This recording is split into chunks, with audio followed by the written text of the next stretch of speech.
оглед на тоа дека се најавени повлекување на војската од Афганистан, американската војска, каде што Куманов си работа како логистика во тие фирми. Ви се повелете вие, па градоначалникот со доколку има дека различна мојата. Здраво на сите, поздрав од мене, јас се почнем представя, јас сум Христијан Ристевски од Центарот за економски анализи.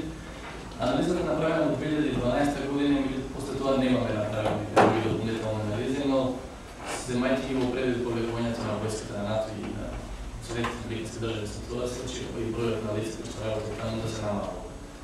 Со кој интензитет и како тоа нема ни информација нито се.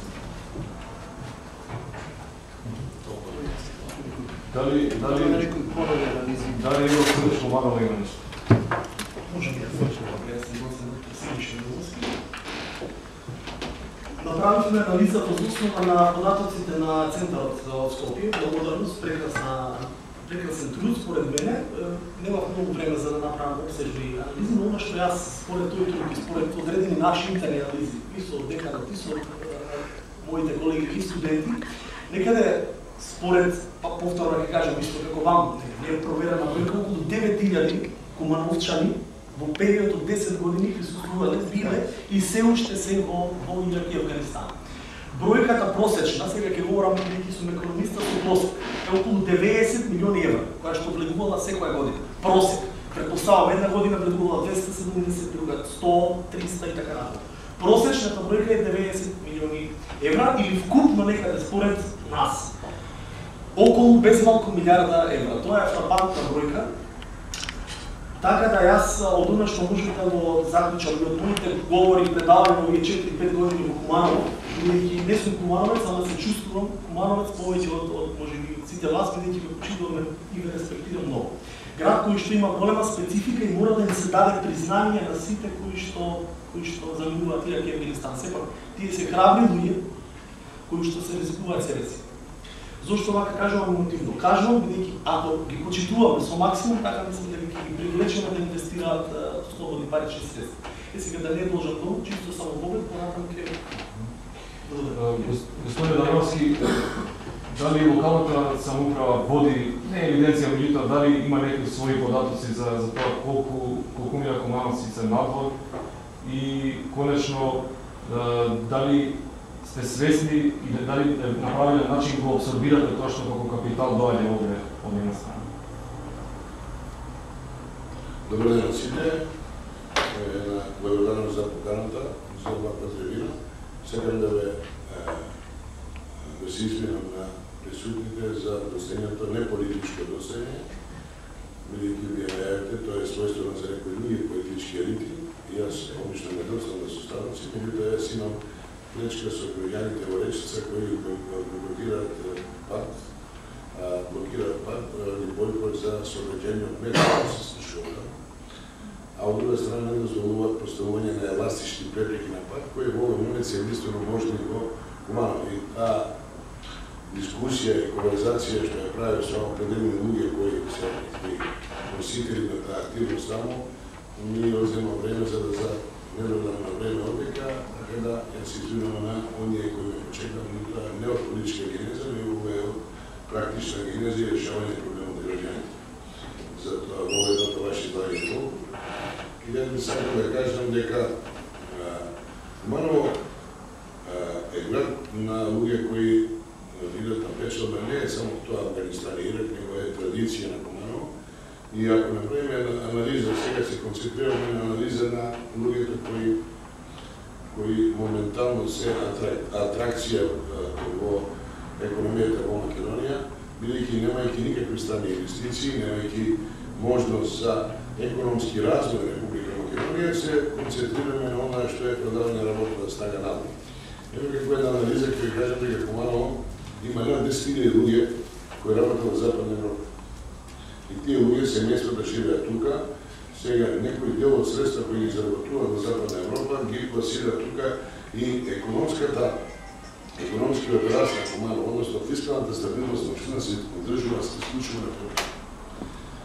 Затоа имаме град кој има 120.000 жители, бидејќи не успеевме да го направиме повеќе од минатата година. Град кој има 11.800 регуларно вработени 10 години во овие тешки економски услови Република Македонија една фискална одржливост на општината, посебно се нешто гради, се работи, се развива и така натаму. Значи, оваа традиција на гурбет, на луѓето годат на гурбет у пчеларство е нешто што не е свежа работа, а она што се јави во последните 7-10 години, особено после воените кризи во Ирак и Афганистан, бидејќи тука Куманово беше логистички центар на НАТО алијансата во време на кризата во Босна и Србија. И по некоја инерција, бидејќи тука беше сместена логистиката, кумановците кои работеа во таа логистика беа највеќе вклучени во таа работа и со отварање на нови тие логистички центри во овие две држави, најголем број од луѓето кои излегува таму отидоа од Куманово, бидејќи конекцијата со луѓето кои водат таа работа беше природна и на некој начин имаше други градови, меѓутоа во првите неколку години Куманово доби нешто работа. Анализите што ги кажете се импровизирани анализи, бидејќи никој нема статистички податоци колку луѓе биле и колку е бројката на луѓе кои имаат континуитет или луѓе кои биле доаѓале, значи се е во доме на предпоставки и бројките што ви кажа професор и вие што дадовте како аналитички центар се во рамките на тоа што можеме да добиеме индиректни конспиративни податоци од банките. Ја во еден момент имав информации дека 150 милиони долари годишно доаѓаат по пат на трансфери во неколку банки во Куманово, некогаш се 200 милиони што кажа и да кажеме таа бројка биде 900 милиарда евра, која е вкупната бројка која е внесена за 10 години отприлike анализа во Куманово. Тоа е една огромна сума, знаејќи дека во цела Македонија, за изминалите 10 години страни инвестиции не минуваат 1 милиарда.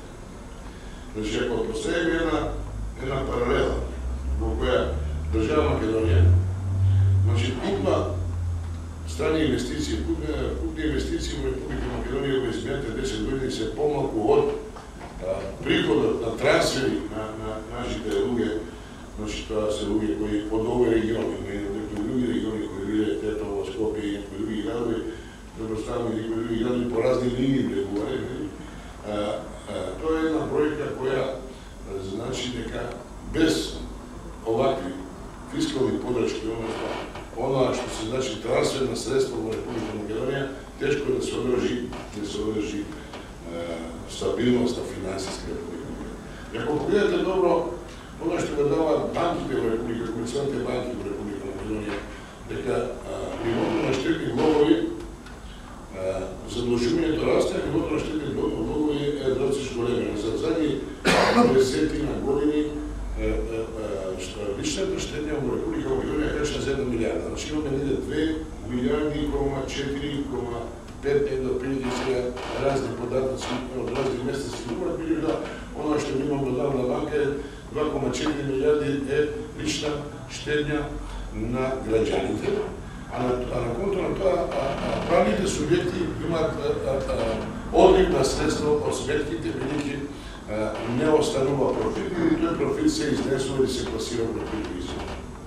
Значи јасно кажува дека луѓето ги депонираат тие средства и најчесто тие средства не се продукт на заработката во Република Македонија, бидејќи јасна е просечната плата во Македонија, најголемата плата во Македонија, со исклучок на 20 на луѓе кои покажуваат енормни заработувачки во Република Македонија, што не се стандарди. Значи, ако ја погледаме просечната плата и нормалната плата, да не ги гледаме само просеците и минималните плати, не е можно со плата и на било кој од нас кој работиме на државна плата да имаме штедње во банки. Јасно кажува дека тој раст на личната штедње е резултат на станиот инпут на средства кои доаѓаат од банки. И јасно кажува да прекинеме. Не, нема проблем. Истер во овој контекст само да го прашам Кристијан, дали штедењето е вистинскиот начин да се искориста, да се насочат овие пари. Сега тоа да кажам, бидејќи имам ограничени време, тоа што треба да го кажам, па после да видиме каква е трибината и како ќе биде распоред, имаме и други активности денеска, така определен да е период бидам со вас, потоа има... Добро, и дозволите неколку прашања. Добро.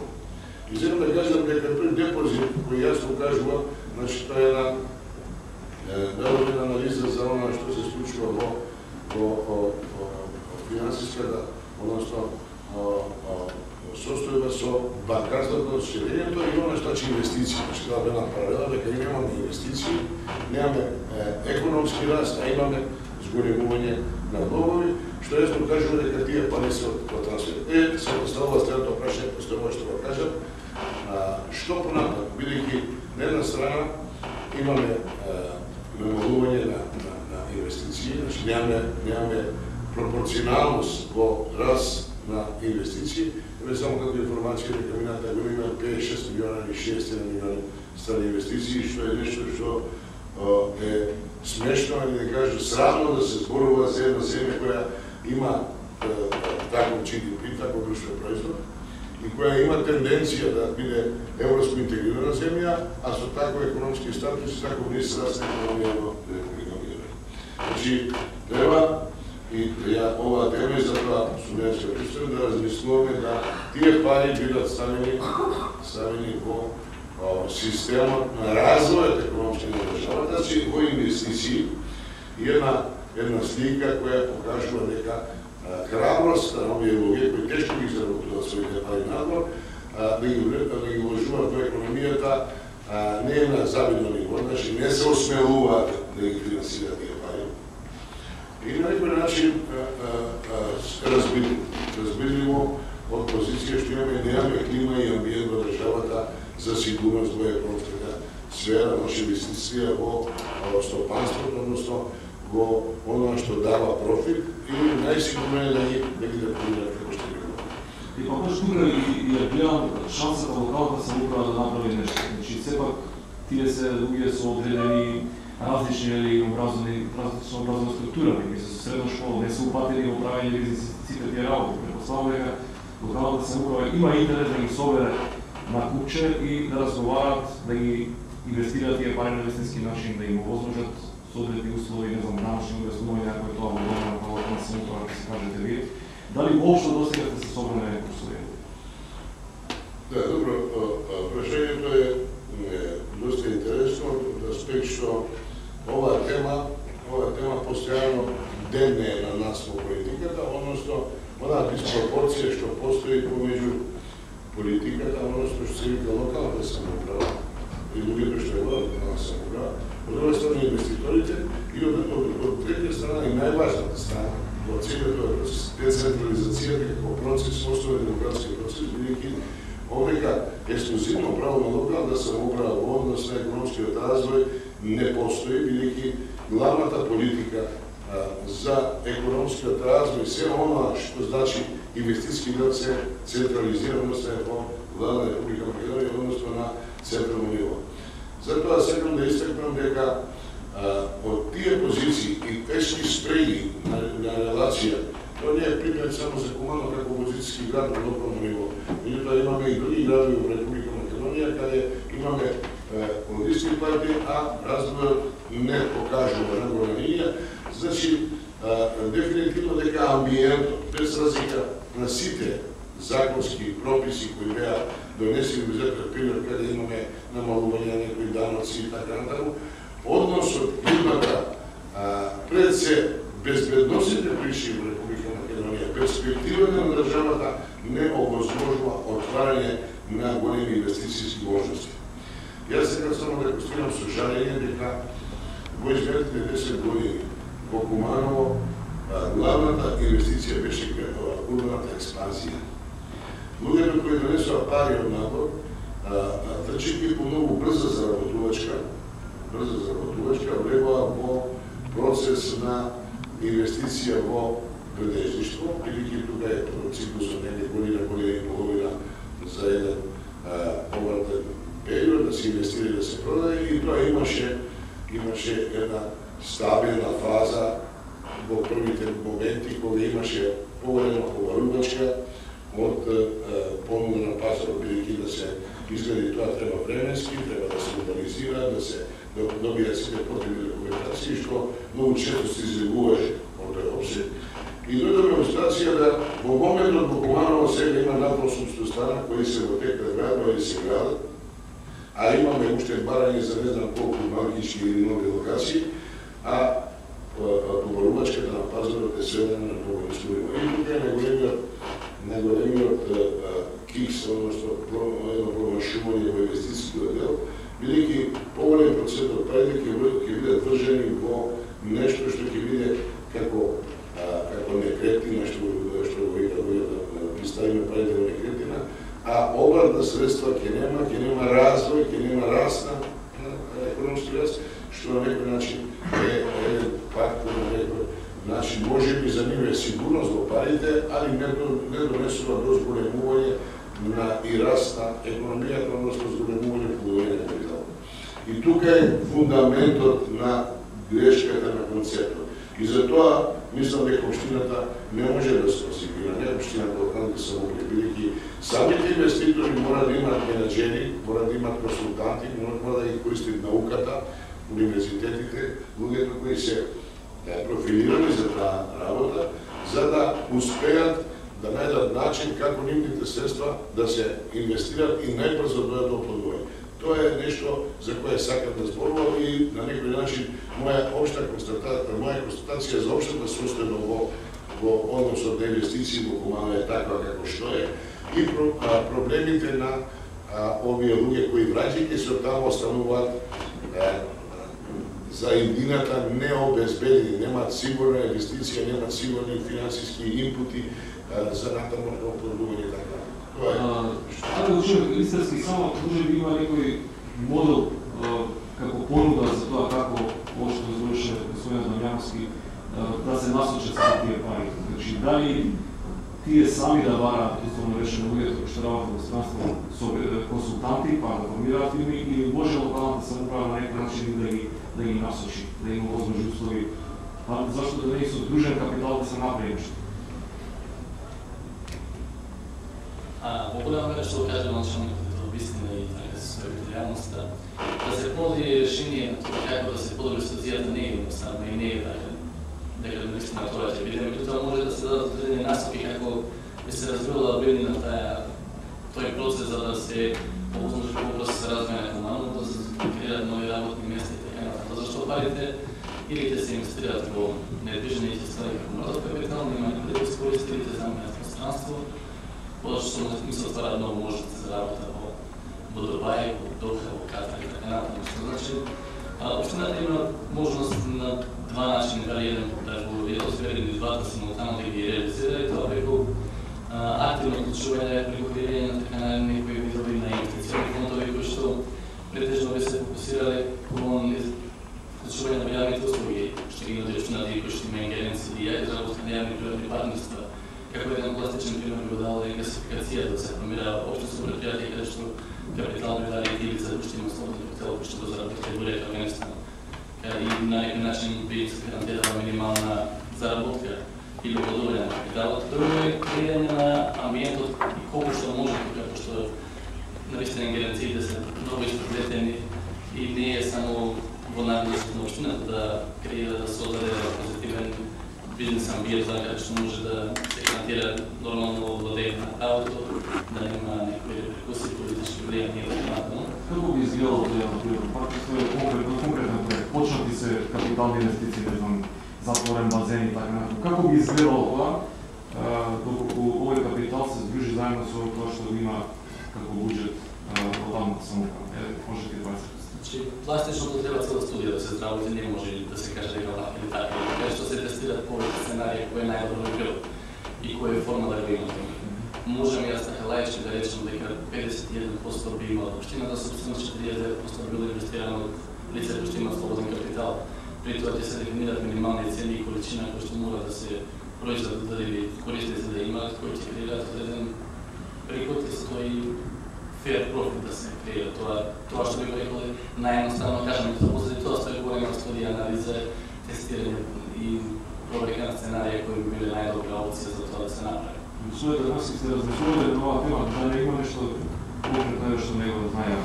Јас искам да слушам за оваа работа како идеја ми сме го спровели ова сега. Не знам вие ничего не сте пратиле.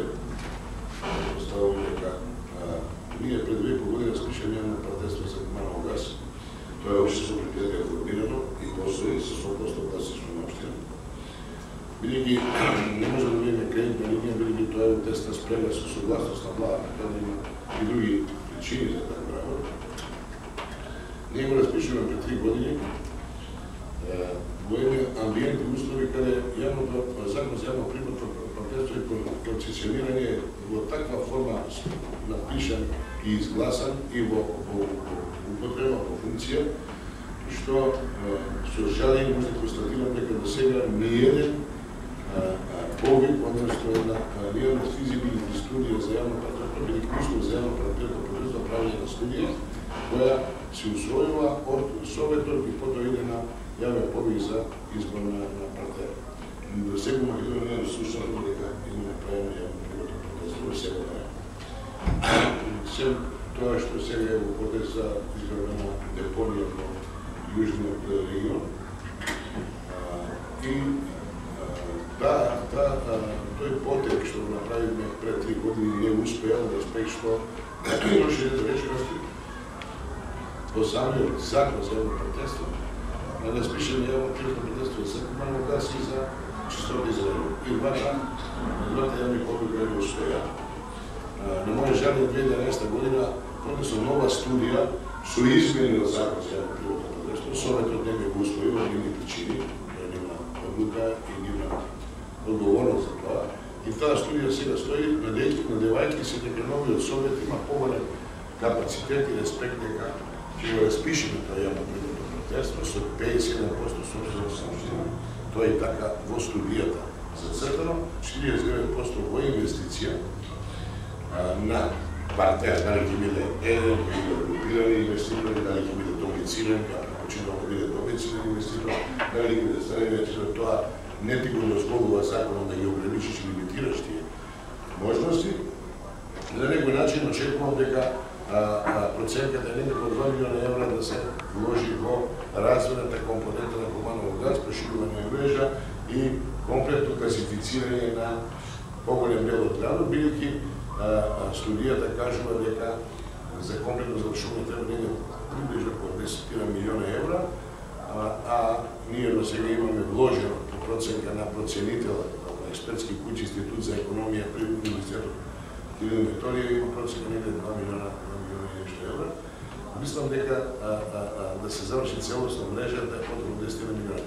Од тој аспект што со јавниот партнер ќе направиме негде околу 40% инвестиција, а самите приклучувања кои има своја цена во инпут на буџетот на тоа јавно предпријатие, тоа ќе биде јавно-приватно партнерство, ќе можи да најдете средства и ја прошират мрежата и се заврши проект за наредни 4 години. И тоа е еден од убавите приказки економски, прво енергетски, што е многу важен за енергетска стабилност на регионот. Второ е еколошки најисправно гориво, а трето креира нови работни места.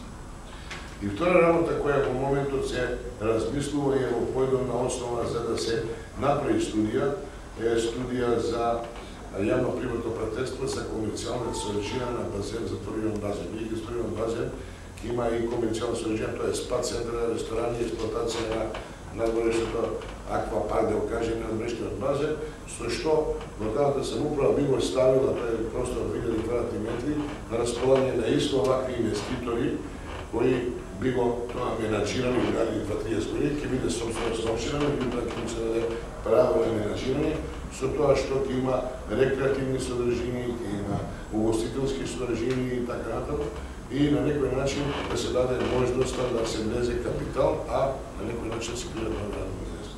И што е најважно од се, најголемиот проект за јавно-приватно партнерство кој општината го спрема и е во фаза на издавање на дозвола за влијание на животна средина и плавната легистратива. Тоа не е проект на општината, тоа е проект на регионот кој сум ја председател, во Северичен плански регион. Тоа е финансиска асоциација, нема политичко основа, че се избира од сите градоначалници во однос и регулира со закон за наведен развој, бидејќи Советот на Северно-Плански регион има содржини да ги исправи историските неправди во неравномерното инвестирање во Република Македонија, а Северно-Плански регион и структурата на општините е најсиромашна, бидејќи тука има најрудолни општини. Старо Надоличе, Раковце, Липково, Кратово и Паланка и Куманово како центар на тој регион. Ние спремаме една студија, она е готова, значи во фаза на издавање на дозвола за мирење живота средина и сега на јавна расправа знае секторот за живота средина, а тоа иде преку Советот на регионот, дека тука се распише исто јавно партнерство за изградба на палионица за сврстопак, значи еден енергетски објект кој ќе има вредност од 65-70 милиони евра е капацитетот, инвестиција во тој капацитет кој ќе има негде од 10 до 12 мегават часови производство на електрична енергија од сврстопак кој целосно ќе биде соборуван и ќе произведува енергија со тој капацитет и топла вода за ивни инвестиции во можно, бидејќи ќе биде лоциран најверојатно према станицата за прочистување на отпадни води, бидејќи има доста заеднички содржини и тоа ќе има производство на топла вода за негде 50 хектари до 60 хектари оранжерии, што на некој начин уште дава можност за креирање на нови работни места, односно економски растет.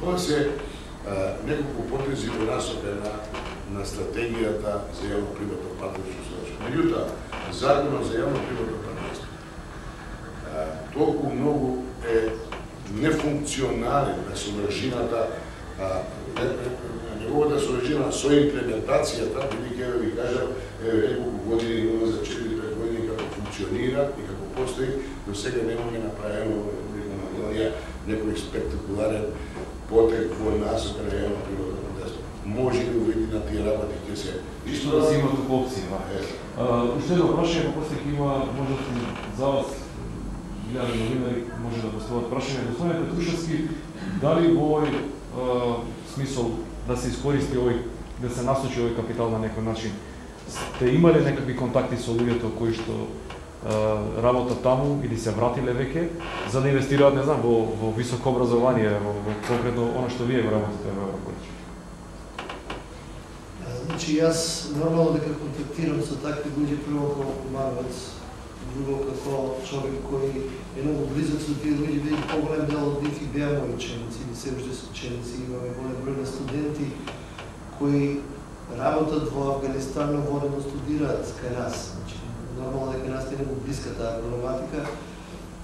Минатата година направивме некоја анализа со околу 70 испитани, каде ги правобитно распределиме групациите на она што ги викаме афганистанци, бидејќи тоа не е толку едноставно, не се работи за 10, туку за 15 години, 98 година, прв пат, кога уште беа овде американците, значи, и дојдовме до една проста констатација дека во првата фаза, оние кои беа, нели, работеа за НАТО или за американците, беа со високо образование и со одлично познавање на англискиот јазик, бидејќи тоа беа барањата на оние кои ги вработува. Тие фактори почнаа сосема да се менуваат откако од 2002 и 2003 покрај експанзијата на НАТО во Афганистан и инвазијата во 2003 одеднаш им беше потребна голема количина на работна сила и овие луѓе кои се во последните 10 години го гледаме процентуално имаат многу помал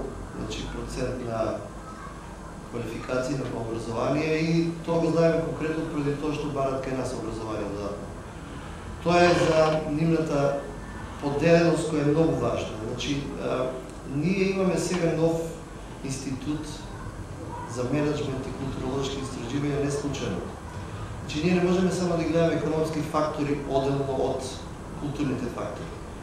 Научната мисла насекаде во светот сега се враќа назад од екзактноста на економските фактори и показатели кои се многу важни, али се сами за себе не помогни да, например, го објасниме зашто во Тетово има повеќе инвестиции, а помалку во Куманово. Значи, ако не навлеземе во самата култура на кумановци, нема да можеме да го тој јазол што го има да го некако стартуваме. И тука мислам дека е проблемот на индивидуална култура. Финансиските дознаки се одредена врста на економска енергија, но и социјалната исто енергија, индивидуата исто енергија. Како да се вклопат тие енергетски склопови е многу проблематично. И пак доаѓаме до индивидуа. Значи сите овие луѓе отидоа во Ирак и во Афганистан со цел да акумулираат енергија.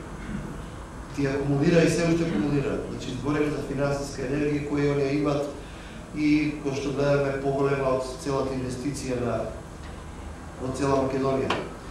Од друга страна, таа социјална енергија се рефлектираше во изградба на станови, за кој градоначелникот збори. Значи, ни беше важно една ремобилизација од некои приградски населби во центар на градот. Погледнете, имаме урбанизација што е поглавна во центар во градско подрачје. Што значи тие имаат одредена тенденција да таа нивна финансиска енергија претворат во социјална енергија и да, на некој начин покажат еден врста на живот кој на нив не им беше достапен порано. Сето тоа сега е во фаза на конверзација, односно конзервација, се извинувам. Конзервација на она што е акумулирано. Сега да го вие отвртите тој јазот сега, да они почнат да идат и да таа конзервирана енергија пак ја реакумулираат е многу тешко. И тука ние правиме анализи, тука и Марио од нашите социолошки анализи, тука е Синиша кој се занимава со финансиска анализи, за кој ќе ви кажем многу по-конкретно и по-кратко некои конкретни работи. Треба да внимаваме како со тие луѓе индивидуално им се обраќаме. Бидејќи тие веќе поголем дел од нив го досегнале својот максимум. Значи тие веќе се успешни луѓе барем нивно размислување на луѓе околу нив. За да ги стартувате тие, да почнат уште некоја фаза на, да кажеме, енергетска активност, тие треба да добијат нешто што е повеќе од тоа што го имаат. Значи, општина Куманово може да им понуди на нив одреден инклузивност во системот, каде што не само што тие ќе добијат профит, него ќе бидат и многу прифатени како некои значени луѓе. Сега говориме веќе со образование, говориме луѓе кои ќе бидат успешни предприемачи, значи нивниот успех треба да биде форсиран. И ако сакам јас сега како дека на една институција која се занимава со маркетинг да ги привлечам тие луѓе, треба да им понудам некој модел на индивидуа што ќе бидат ако они се реинвестираат финансиски. Значи тие треба да добијат еден модел на, ајде да кажеме, американски сон, што ќе направат од Куманово и од себе.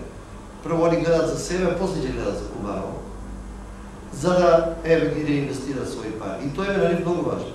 Бидејќи тие луѓе се како војни ветерани, тие поголем дел од нив се биле на боишта, се преживеале војни, се преживеале опасно за нивниот живот и сега како некои ветерани се враќаат овде и им треба ресоциализација и некоја успешна приказна да го ставаме. Треба да им креираме успешна приказна. И мислам дека тоа е подалеку важно колку што секако овие сите интересни и стварно добри проекти на приватно јавно партнерство ќе ги заинтересираат. Значи, Синиша може да каже за економскиот фактор, Марин ќе каже ова веројатно што ја збори за социјален фактор. Само да прашам да не случајно има некои прашање за да не излезе сега ова дека четворица дебатираме, а за другите нема просто. Говорете пак ќе продолжим. Да сум Богдан Гојковски, 3 години работам во Министерството за култура и Афганистан. Имам прашање до градоначалник. Јас се сеќавам дека пред 5-6 години општина Куманово имаше еден проект за помош баш на овие стартап бизнеси, тоест во Касарна Каруш. И како што беше тоа што се запознаја идејата беше да баш да оние луѓе кои се во почетокот на својот бизнес, да кажем, имаше некоја заедничка служба која што ќе им помогне во деловодствени услуги, во шледителски услуги и така натаму. Докаде тој проект е откажан, зошто е откажан тој проект и дали во овој период вие имате некој сличен таков проект во општина? Инаку јас повторно не би ги делел парите афганистански и други пари, бидејќи за мене инвестиции се инвестиции. Добро, а јас пак ќе повторам деканот, потоа ќе наставите вие со финансиски социолошки истражувања, ја што 10 минути, бидејќи ви кажа дека имаме некакви проблеми околу некои граѓански барања кои ги поставија, затоа ќе бидам на рик уште 10 минути, па би сакал потоа, ако ми дозволите да напуштам оваа трибина, и тоа што сака да го поставите како прашање, да го поставите до мене, бидејќи ќе се обидам да дадам такви одговори кои во моментот се такви како што се состојбите во општина Куманово, ќе го сакам да биде максимално реален за состојбите. Би сакал да кажам дека на моје жалење го следев здравјето на Љубиша околу рестартирање, рекомпонирање на средствата кои ги кажа од луѓето што спориме за целна група афганистански штедни голови или пари кои се десува. Ќе за жалење може да констатираме една работа. Во Република Македонија, ако мадаме најеклатантни пример за таа работа,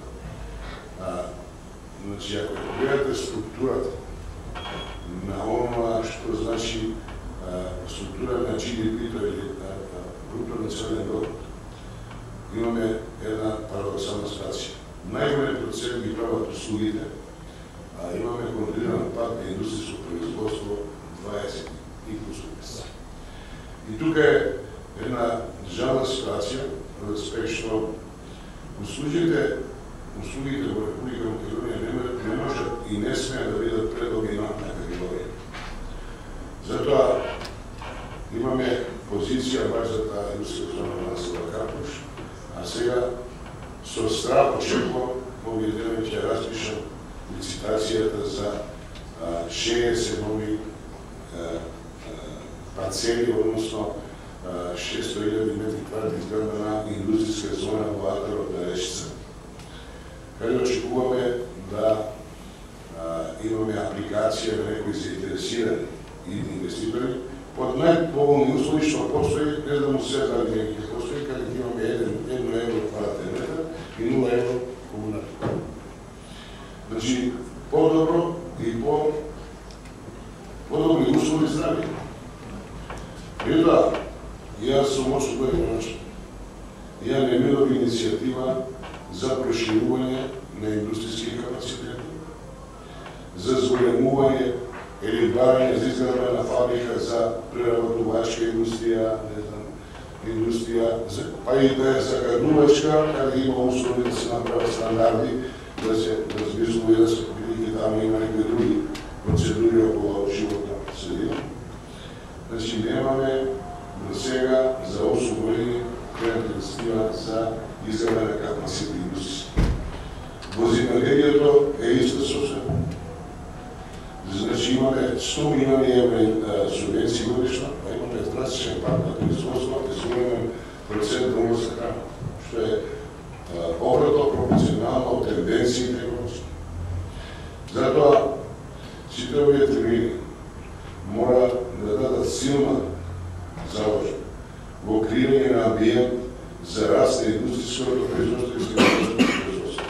Лимитирани се можности за услугите.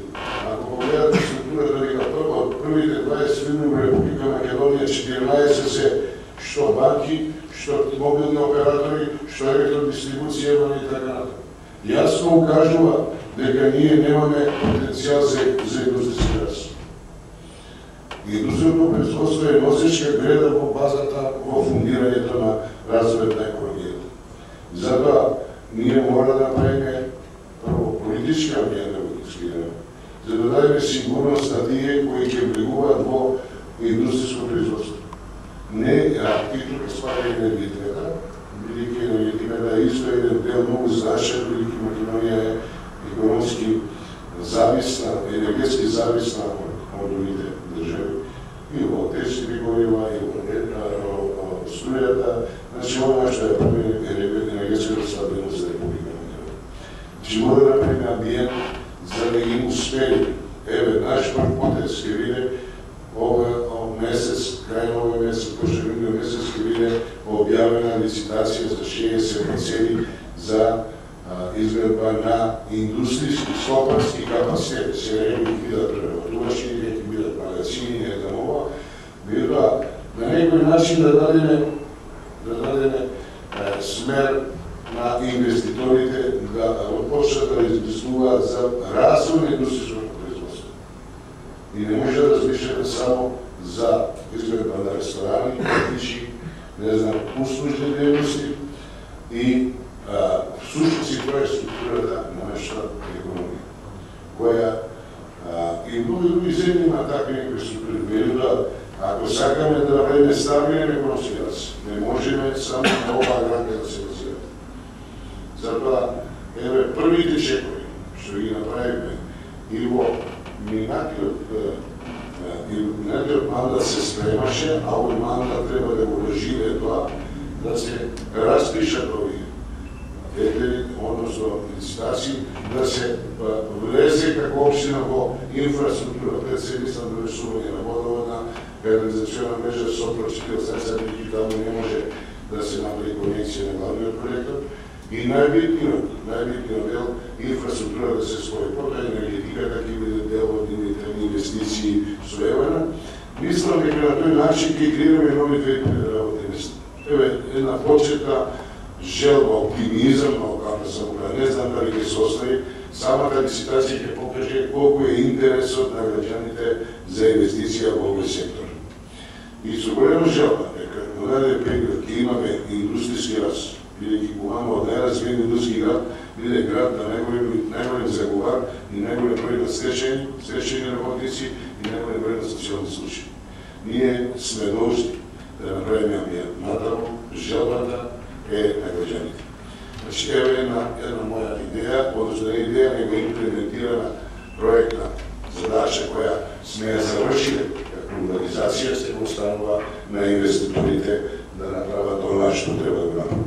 И не бидот на дебатата само бидејќи брзате да ослободиме, ако имате уште некој прашање до градоначалникот, па после ќе продолжиме со она што имаме предвидено теми. Мора да се појавам таму, бидејќи се работи за ученици кои штемираат настава и се поставува таму па има недоразбирани, неќето вакви, сакам мора да се појавам за да ги решим реалните проблеми на тези, како ќе ги решим. Се поставува.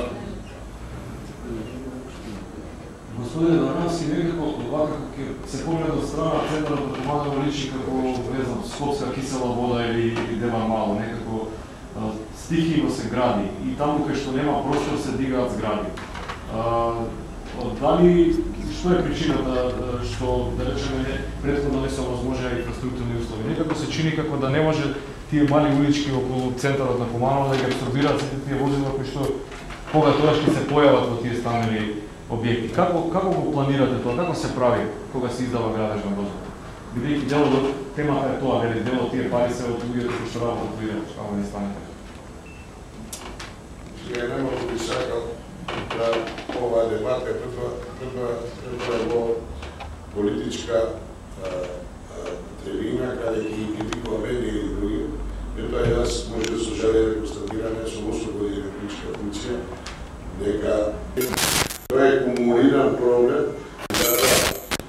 видите се, имаме ние и права како градоначалници и совет, меѓутоа имаме одговорност, ако не му го дозволиш онаа што му следува како право од закон за просторно планирање или закон за градба, да има кривична одговорност и злоупотреба на работно место. Така да тука синхронизацијата на за законите за градба и законите од локалната самоуправа, корпус на закони, односно децентрализацијата како процес е голема колизија. И тоа доведе до еден општ хаос во урбанизација на градовите. Ова не е само привилегија на Куманово. Куманово има малку поизразена тенденција да спек што кажат и вие дека имаме малку поголем прилив на пари од овие гудбеджи и што работат Блиски Исток, ама има доста, кажат, и во Западна Европа на 10.000 години номина. Така да таа луѓето на парите кои течат дават и друга категорија што социолога ќе каже. Ние имаме и не само да го централизираме живењето, имаме и ксенофобичност, определени региони на градот починат полека да се празнат на конто на етнички чисти делови, на конто на други етнички чисти делови. И тоа е еден од разлозите за поголема популација на станови и оваа града. Така да, у овој процес од 10 години се створи еден хаос, бурна атмосфера, кој ќе има далекосечни последици за мене. Меѓутоа, на жалост сум дел од таа група на луѓе кои живееле и раководеле во тие периоди на овој период на организација на Република Македонија, пред се зборам за мојот град, и не се амнестирам од одговорноста. Меѓутоа, нема механизми за оно што законот му го дозволува, јас ме го тоа зауставам како моја лична волја или желба или перцепција. Така да, има многу фактори на овој хаос, меѓу кои сме и ние, политичарите, едни од чинителите на таа работа, али не сме оние кои можат тотално да го заустават целиот овој процес, бидејќи за оваа работа треба да имаме консензус на државно ниво и усогласување со желбите и можностите за особено на релација транспорт и врски локална самоуправа е најголемиот сегмент од децентрализацијата на таа Затоа сметам да кажете на почетокот да прашав дали некогаш сте се организирали, сте ги собрале сите овие луѓе, не сите, меѓутоа дел од нив да разговарате за тоа што им се потреби и каде да ги насочат парите.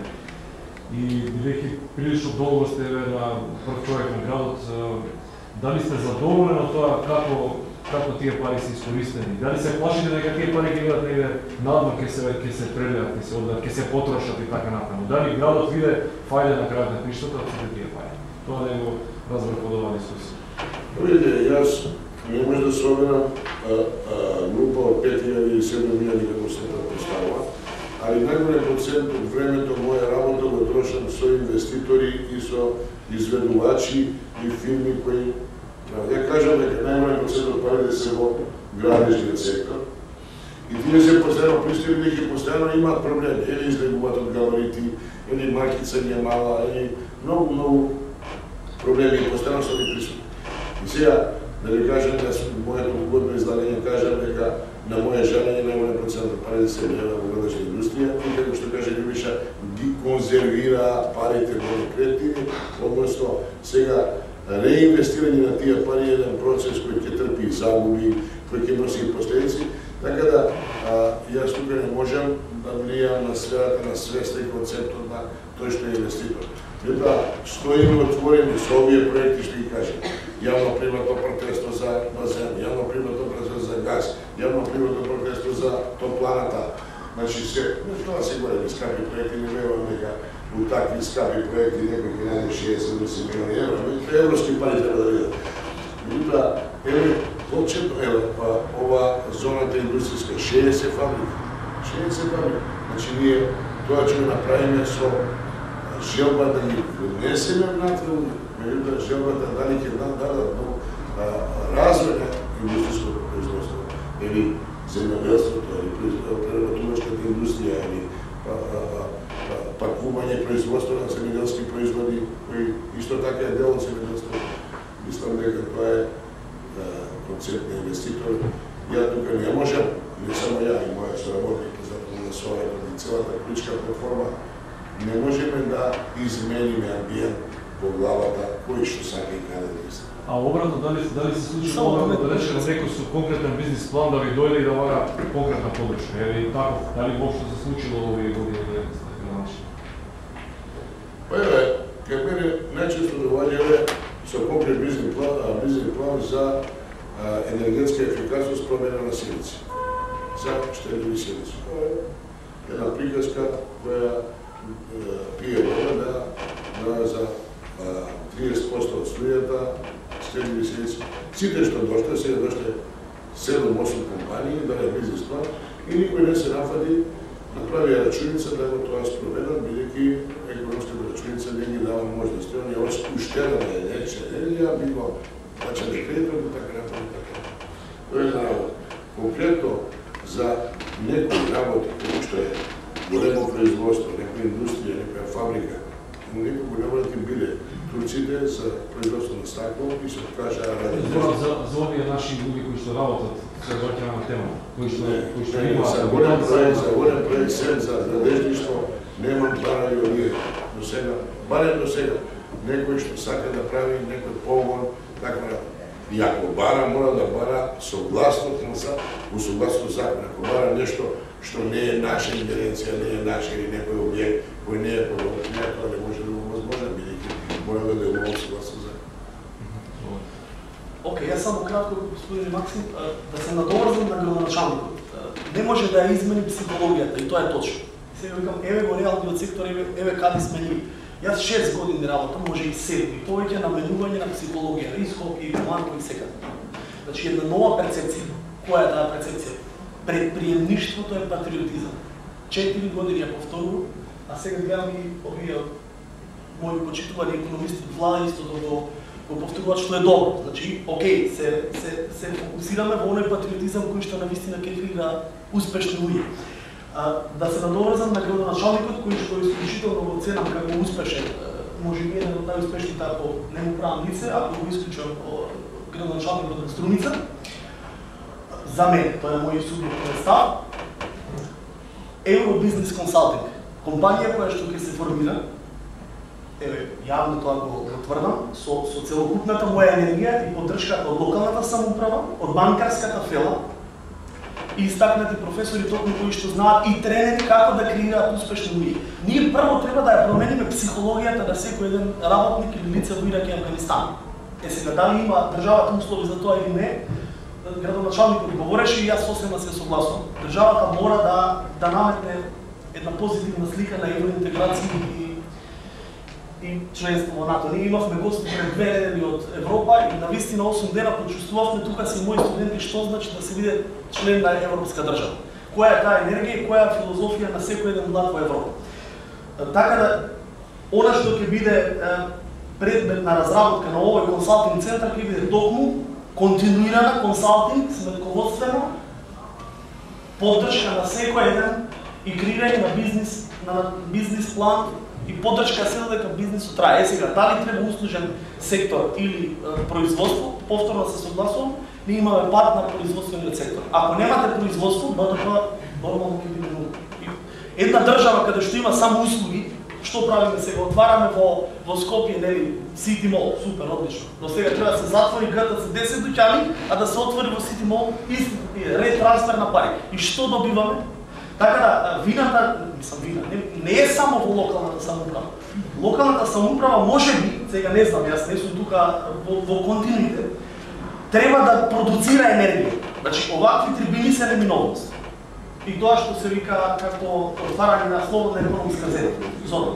Но, еве, она што јас како реален сектор и со мојот декан можам да го допринесам, е токму отварање на консалтинг бизнис кој што ќе продуцира менување на нова психологија, нов начин на размислување и нормално деполитизација. Барем јас мислам дека Куманово го има тој капацитет и менеджментот на Куманово да не личи на град кој што е партиски подаден.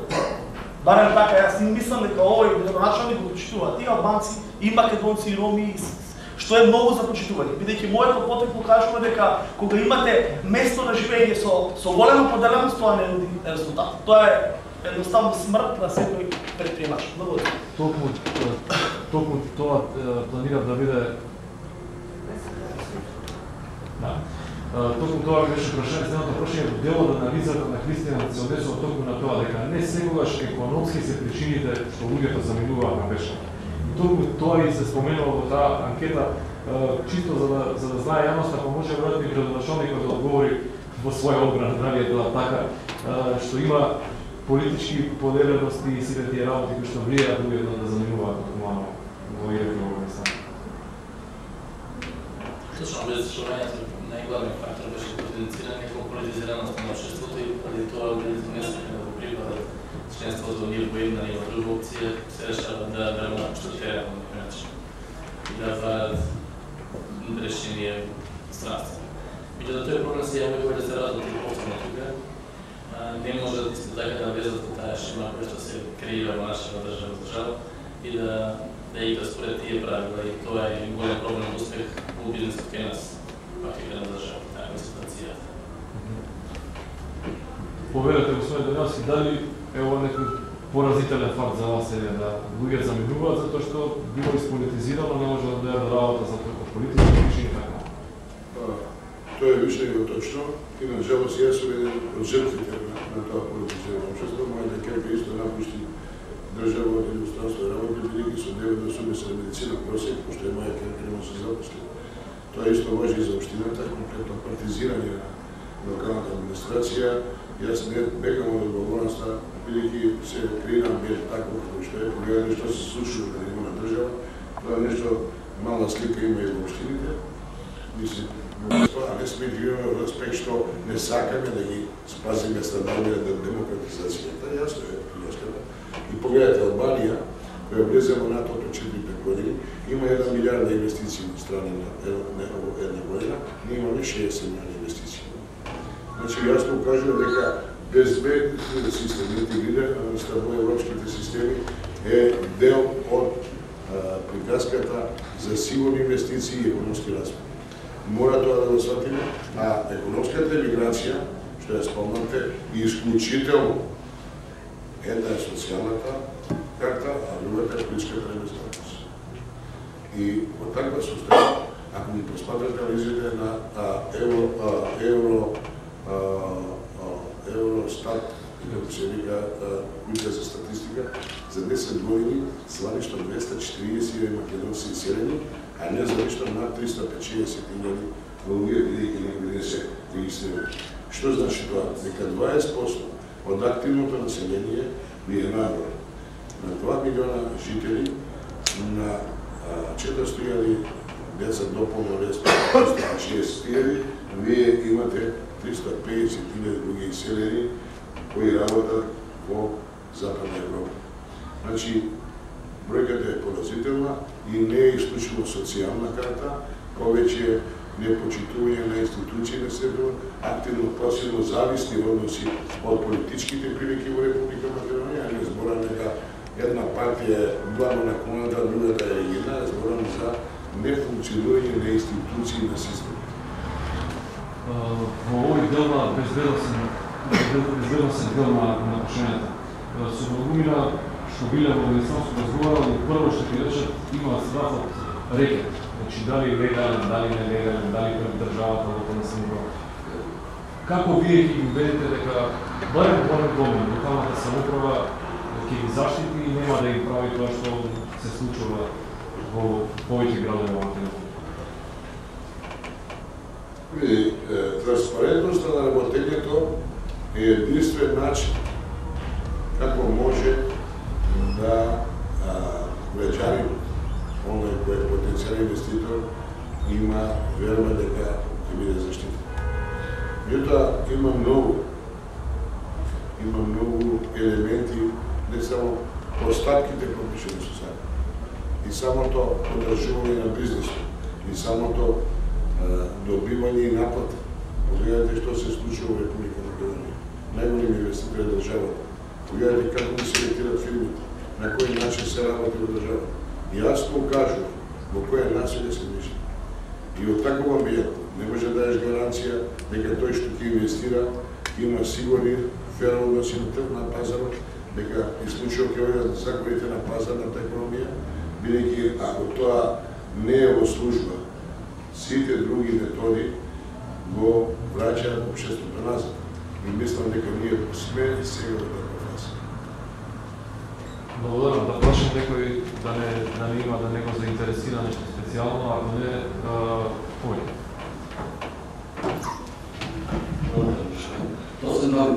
Доктор Маријан Младеновски, нешто ќе накратко укажам на важност на социјалниот момент, значи на целата ова приказна. Имено, економскиот амбиент за кој зборува досега Игор началникот и деканот и колегите, значи секако многу важен, меѓутоа мора да се спомене и неговата важност за превенција на известни појави кои сите ние што сме граѓани на Куманово или поверојатно пошироко ги почувствуваме на некој начин, ги забележавме, а се директно продуцирани како токму да кажам ова брзо богатење и недоволно инвестирање во економскиот момент, во развојот на предприемништвото, значи и едноставно во проблемот обштествен економски ангажман на овие лица кои се враќаат после неколку години, значи од Афганистан, Ирак и од другите земји на Широкискиот исток. Суштината е дека како резултат на ова некако, значи промена на животот на лицата кои се враќаат, значи од овие Се извинувам, ќе мора да каснам, се извинувам.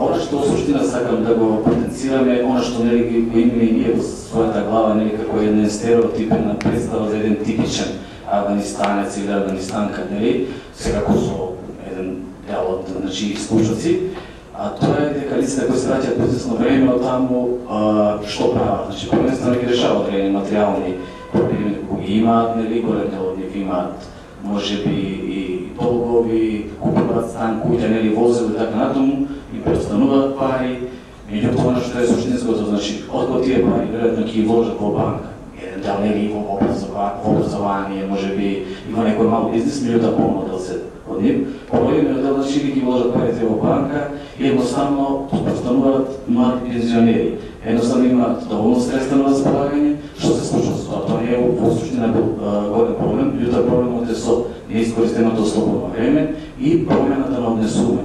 Односно, сведоци сме дека кај голем дел од нив се работи сепак за млади луѓе кои накратко и за кратко време не се збогатиле, се одредени промени во нивните карактерни особини, промени во личноста, промени во однесување, което и се движи и тоа манифестира на древни девијантни појави од асоцијални моменти, па се до, не знам, бракоразводи, знаете дека Куманово е една од општините, мислам дека е општина со највисоки стапни на бракоразводи во Куманово. Значи, креирањето на економскиот амбиент, кој секако не е привилегија или исклучиво во надлежност на општината, туку пред се владата со своите политики, нели, мерки, законски регулативи и слично, кој креира главно на економскиот амбиент, секако не амнестираме општината од надлежност и одговорност која има во насока, сигурно ќе делува како брана, како превенција на манифестирање на ваквите девијантни поведенја или промени во однесување во менталитет, како сакате, во систем на вредности кај младите луѓе, кои помалку ги гледа, ги чувствува и на некој начин кој делува негативно во генерално во социјалните односи меѓу граѓаните. Тоа сака само да го потенцирам, иако за некои конкретни статистички податоци, посебно социолошка анализа, не можам да се повикам, се уште не е направено, иако сме во план како нешто да направиме. Во поглед на што го спомена, значи до началникот за етничката сегментација, значи која на некој начин е поврзана, односно во локализирање нели на етничка основа, тоа е привилегија и акцент само на општина Куманово, тоа е нели некоја подлабока тема и посуштинска, која има некои други импликации, не би сакал сега да ја отвориме тоа прашање, може би некоја друга прилика. Имаме да добро нас. Благодарам. Да, ви благодарам. Да, povedете. Благодарам. Максим Димитриевски, инаку поранешен работник на проектот Локав 3 во Ирак, актуелен председател на Совет. Може би требаше многу порано да се јавам. Најпрво би сакал да ги поздравам сите оние кои што зема учество во организација на оваа трибина, сите нејзини учесници, сите нејзини дискутанти и воедно да го охрабрам. Значи, она што се случува во овој момент во Куманово, како една иницијатива која што верувам дека понатаму ќе води со плод и ќе даде свој резултат. Значи, јас како човек не би дискутирал како политичар, би дискутирал како човек кој што работел на тој локал проект, како повратник кој што ја знае едната и другата страна на приказка.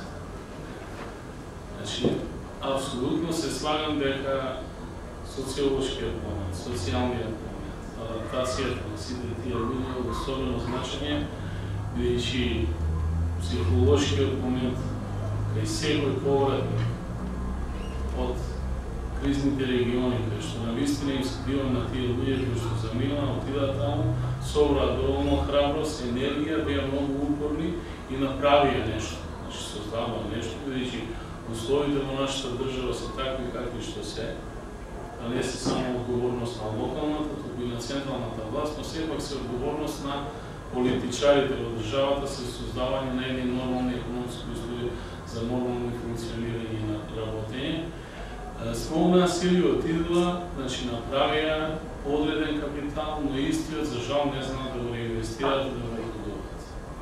Оно што ни се случува конкретно во моментот во општината се мртви пари. Пари кои што стојат, зборувам како човек, иако немам големо искуство во економијата, во професија сум правник, но сепак зборувам како човек кој што води мал семеен бизнис и знам што значи да се инвестираат и реинвестираат средства и го продолжат. Значи, тоа се мртви пари кои што во секој момент ве чешат, стојат некаде, а вие се обидувате што помалку да ги трошите, но всушност ги трошите и ги реализирате во одредени непродуктивни проекти и во одреден мртв капитал. И се навратам на темите кои што ги отворивте во делот на инвестирање во градежништвото. Да, градежништвото во Куманово беше во една невидена експанзија и се уште е една експанзија. И тоа е резултат на актуелните законски прописи кои што се на сила, а знаеме дека законот представува волја на владеачкото мнозинство, политичката елита која што е на власт го менува према личните потреби, не од општи интерес. Така е државата, такви се условија.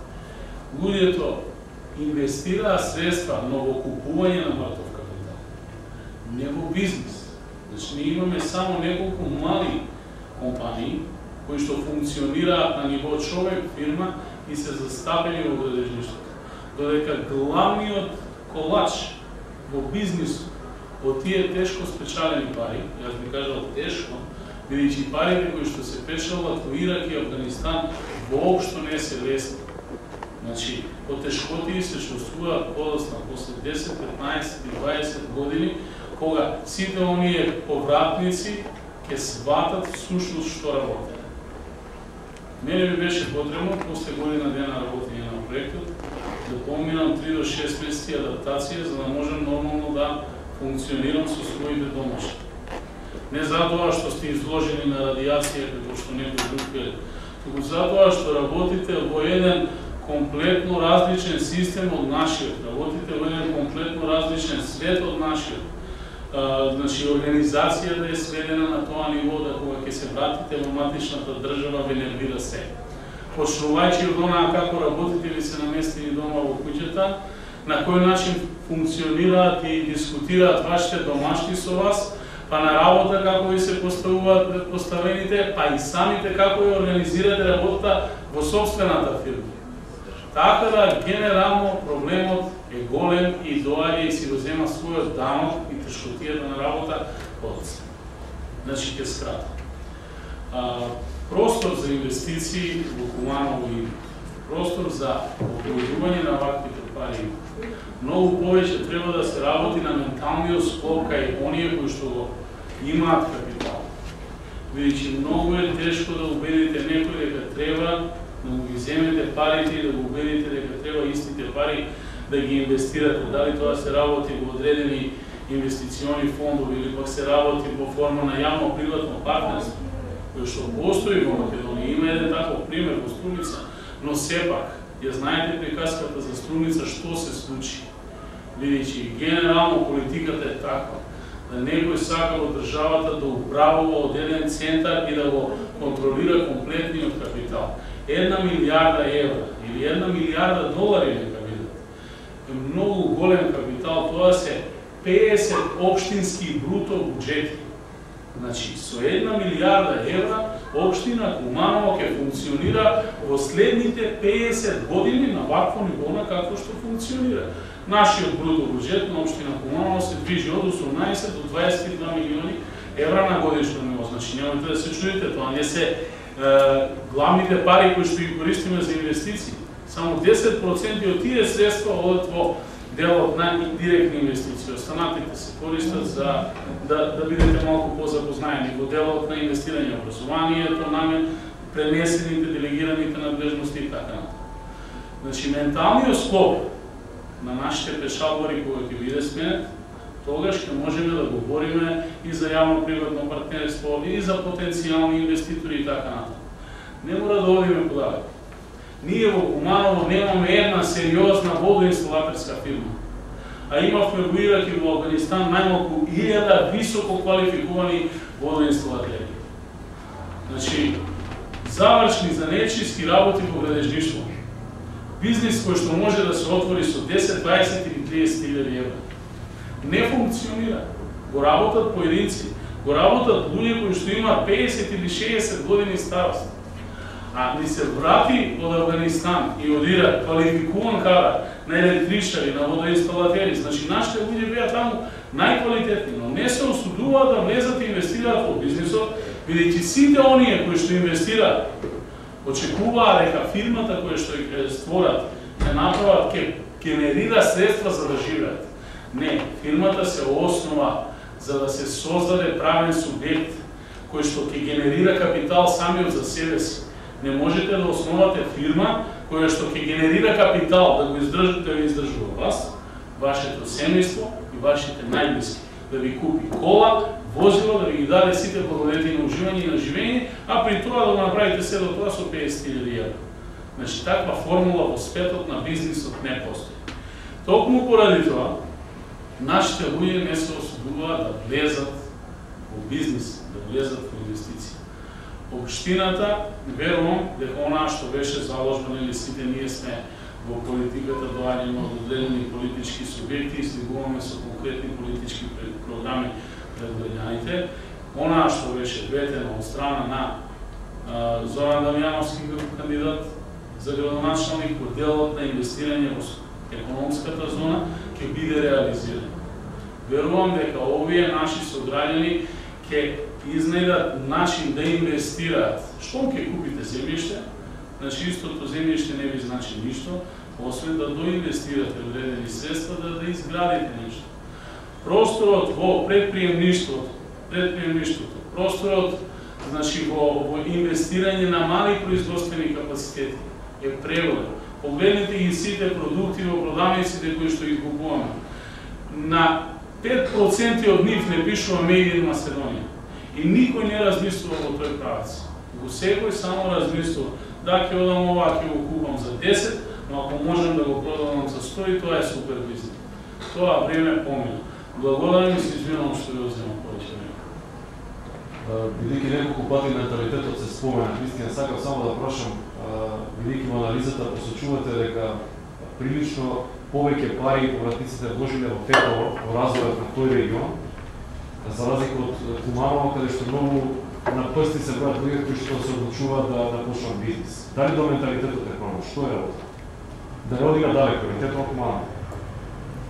Така, значи ние во студијата баш сакаме да видиме, да направиме некој вид на споредба како е на ситуацијата во Тетово и како е во Куманово.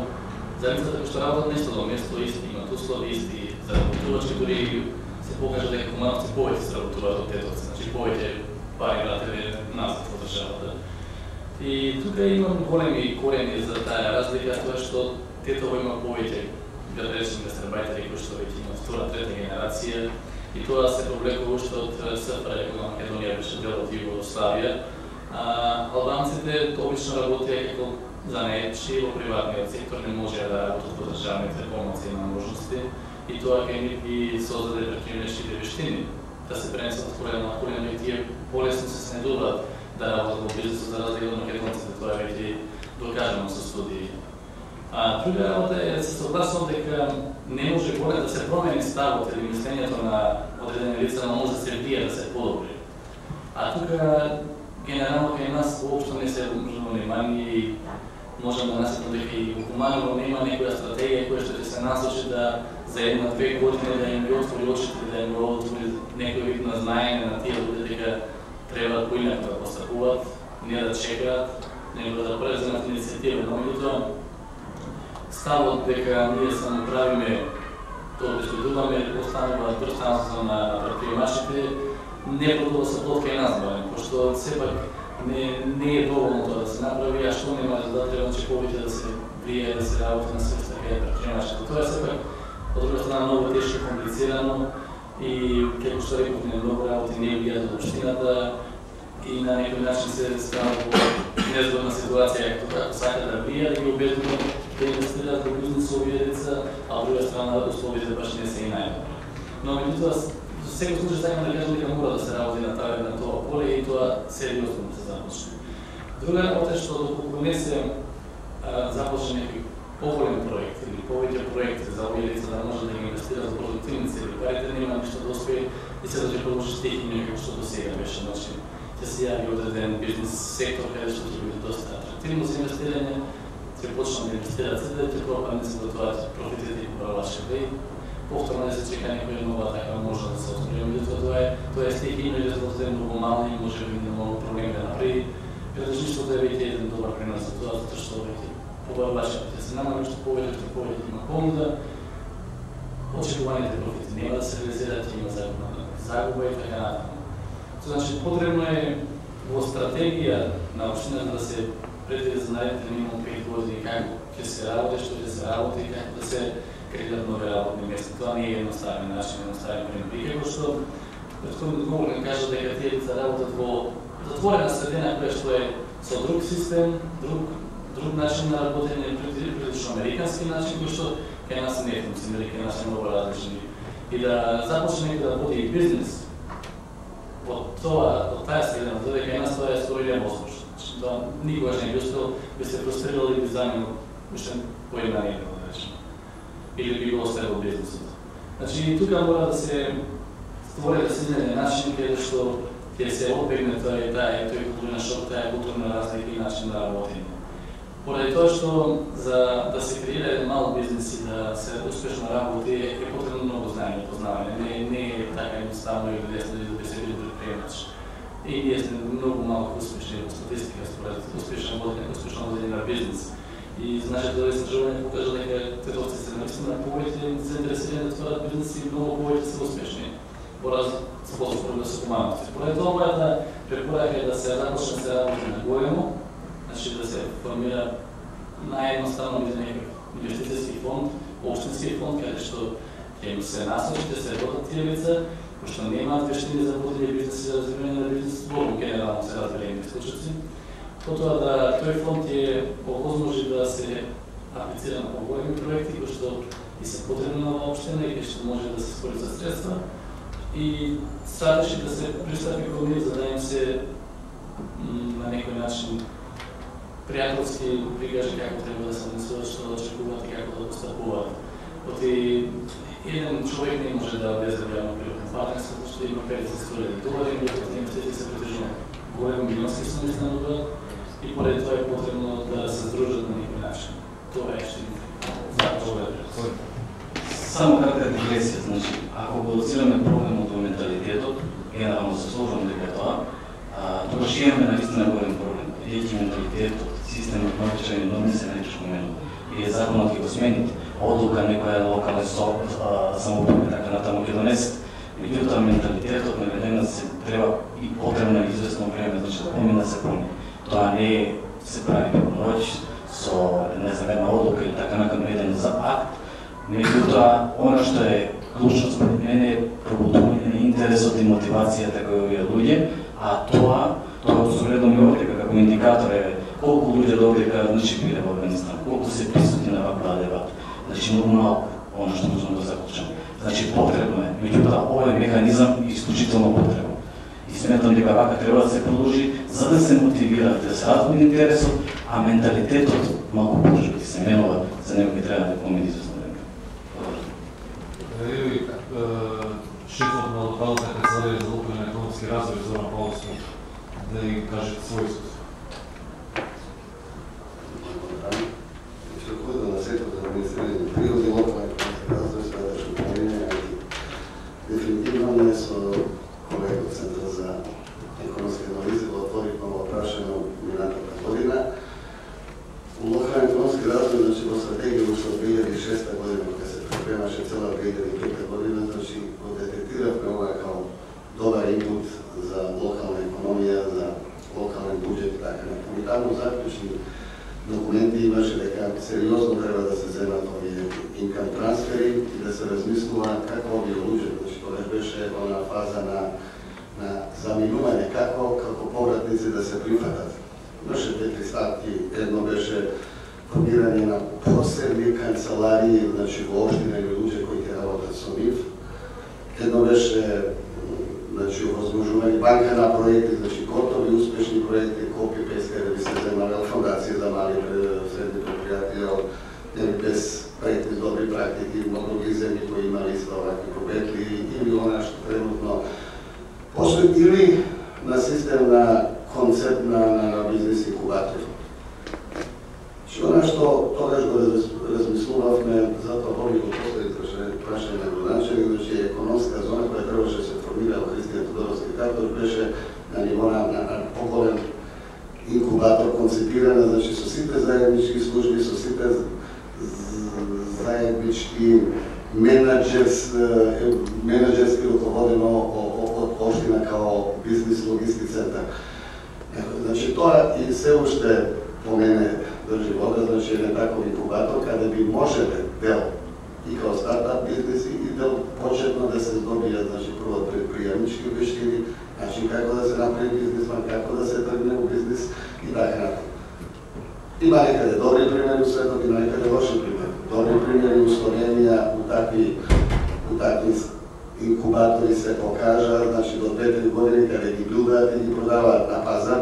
Лоши се покажа у Македонија, ниеден не функционира осим jes инкубатор кој отидува на софистицирани високи технологии кои бргу не ви даваат резултати, финансиски се подобруваат. За такви софистицирани нашите најголем дел не може да рачунаме на нашите администрации и речани, затоа што се потребни многу поголеми знаења околу IT технологија. Значи, ти мора да идеме на оној друг дел. Колку и да ружно и не ствара доход, ти мора да кажеме дека услужни дејности во Европа се околу 60% до 65%, значи го ствараат GDP или работна сила ја мобилизираат 75% е некаде во Америка, тој услужен сектор абсорбира од работна сила. Значи, сакаме да сакаме, тоа е тоа, мора да размислуваме на тоа е модерни трендови, да биде урбанизирана и индустријски јако развиена. За жал Македонија сега тешко дека ќе може да успееме за следните 10 години. Значи, размислуваме на еден концепт као инкубатор. Друг концепт е она што спомна и Христијан, активни мерки на локално ниво. Значи, она што постојат као концепти што порано од разни односејни и така натаму, што може да се креира зависи од буџет и дел мечирање со средства, значи од такви активни мерки поддржани, значи од локален буџет и дел мерки, значи од самите овие кои се заинтересирани и трето најбитно по мене, оно што застанавме и не го направивме. Свика ни да се свантили, оно што треба со нив да разговараме, кои се нивните потреби, колку во суштина има слободни средства. Значи сите збореви има колку им се моментално слободни средства. Има, они даваат, сите се по банки така. Дали е баш тоа така, или најголем дел од средствата веќе се потрошени затоа што се купени реновирана куќа, купени стан, кола се купили, така натаму, нешто почнало, жена потрошила по така натаму, лифтинг и така натаму, и дел останало 3, 4, 5 илјади до 10 илјади долари, кои се не чуваат за не да можеме и тие се помалце чекаат. Значи, може размислуваме да понудиме сега кои фондови. Значи, општина може да направи. И имало случаи, инвестициони фондови, управувани така, као посебни агенции. Немало Македонија, имало, значи, Лесовац, имало со комерцијални банки. Немало Македонија општински обвршници. Значи, може да се размислува на општински обвршници, која мора 1% или не поголема од комерцијална камата. За да влезе у таков ризик и општина, мора и она да има издржан бизнес план и да вика, зошто ми се задолжувал јас сега на овој пазар со поголема камата, која може од комерцијални со пониска, па да не ги штедиме. Значи, сериозни студии анализи, кои затоа добро е што ги отвараме. И она третото, сигурно што драго ми е ово колеж го работи, анализа, она социолошко размислување, за наистина треба енергија за да поново се тргне у овој бизнес. Значи, ќе мора да се разговара. Затоа ние први донесовме еден заклучок да се формира едно тело кое би почнало да видиме со овие чекор по чекор што би требало. Прво да се разговара со ДБС, да се види што они навистина сака, да се види дали има слободни средства и тие средства се навистина у банки орочени со 9-8, не знам колко, или се надвор од Македонија изнесени и такви примери. И четвртото е да поразмислуваме и овој нов бран сега што иде, значи се затвараат бази полека, значи Ирак скоро е затворен, не знам дали има уште неколку кумановца, тоа значи на Афганистан се уште не се затварали полека, значи у фаза сме на прашање, да видиме нова фаза што значи од мир дел, размислува Кенија, не знам така натаму, Доха, Емират и така натаму, значи со овој нов бран да видиме што ради тука можеме да направиме.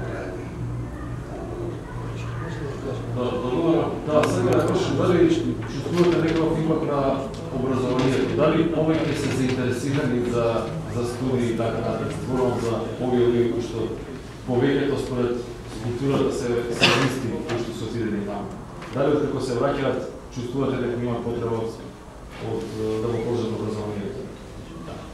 Сега за сега ние чувствуваме влияние додека се таму, бидејќи се уште немаме некоја поголема група која се вратила, да видиме како ќе биде тој импакт врз образованието. И нас не интересира, бидејќи не ни е јасно дали и сега кои ќе се вратат ќе видат дека образованието е една од, да кажем, тие трајни вредности во кои треба да вложат, покрај тие надвижности во кои веќе вложене, или пак едноставно ќе се комплетно конзервираат. Ќе бидат комплетно заедно со тие недвижни и они ќе станат недвижни. Тоа основен проблем. Јас пак ќе ме вратам на ова и сакам да кажам нешто во врска со Зоран за кои средства тие имаат.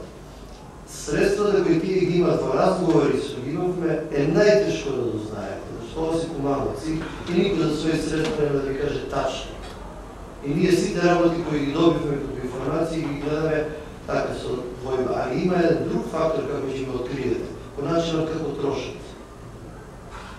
Разбирате? Пак е тука енергија. Нашето согледување дека тие има значителни пари остават.